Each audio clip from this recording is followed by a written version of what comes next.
7 key questions to ask yourself about Brexit. My name's Mike Cashman. If you like this stuff, please subscribe to the channel. Question 1. If 28 countries have a frictionless trading arrangement with each other, and then one leaves and the 27 are sad about that because they've lost one frictionless trading partner, who do you think loses most? The 27 countries who've lost one partner they could trade with frictionlessly, or the one who has lost 27 partners? Question 2. Britain, after leaving the European Union, wanting to execute trade deals with third countries, with other countries, why do you think any other country would give Britain a better trade deal than it would give to the whole European Union, other than because of Britain perhaps accepting lower food standards or some other concession? And if you think the answer is that Britain says, well, we've got a big boat, then I'm not sure that that's convincing. Question 3. For the people who left the UK after the EU referendum, whether because they were obliged to or in fact were unable to re-enter the UK, or just because of attitudes that they encountered, do you feel that they are crucial to the UK economy? Question 4. Given the shortage of HGV drivers, which has many causes, of which Brexit is a prime cause, if more people are tempted into HGV driving by offering bonuses and higher salaries, where do you think they will come from, other than from people who are already bus drivers, ambulance drivers, drivers of refuse vehicles?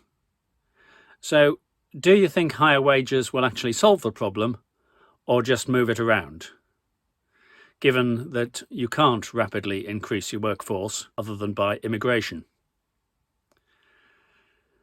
Question 5. Do you see a pattern in the government turning away from the obvious answers to some of these problems, allowing more EU staff to come to Britain to drive lorries, other related problems, for example, allowing musicians to tour Europe by agreeing a reciprocal agreement with the EU, solving many of the food certification problems by agreeing a sanitary and phytosanitary agreement with the EU? Do you see the trend of the government putting Brexit ideology over practical solutions to problems? Question 6. Can you think of any other way to rapidly solve a whole series of these problems other than by rejoining the single market and the customs union? And at that point, staying out of the political institutions so that this is a trading arrangement.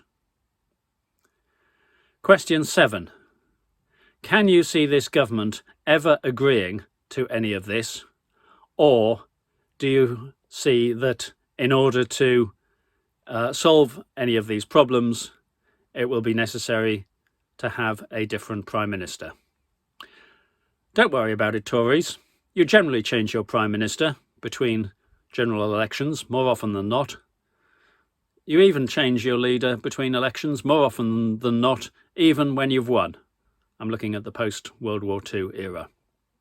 I do realise from what I recorded there that it sounds as if I thought all that's necessary is to change the Prime Minister. I would certainly hope for more than that. I'd hope for a completely different government. But change of Tory leader is one way that some things could change in the short term. I know there are those who say, oh, we'll get someone else who'll be just the same. Prime Ministers who hand over in office tend to assume that the follower was a disciple and will do everything just as they did. This never happens because nobody goes into politics to be a Me Too Prime Minister. New person always wants to make their mark. So there is some possibility of change. But yes, I am looking forward to the next election and to a very different government. So I've asked 7 questions there. Some of them were a little bit leading, I acknowledge that, but they are questions. Feel free to add your answers below. Now, there's a little PS to this video, because I've just seen a news story which says that Boris Johnson is considering temporary visas for EU citizens who are HGV drivers. So I could have pulled the video to avoid spoiling my record of predictions, because I predicted that he would not do this. But I'm going to publish it anyway. This is what I thought and what I recorded. And let's see whether this relaxation of the rules indicates a more pragmatic attitude in general towards solving problems, even if it goes against the pure Brexit dogma, or whether it's a one-off.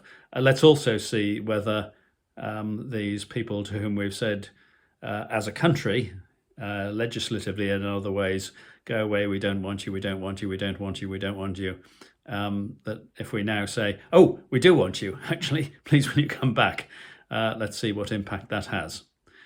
Anyway, I've recorded the rest of the video. Make of it what you will. Feel free to add your comments, as usual. Thank you.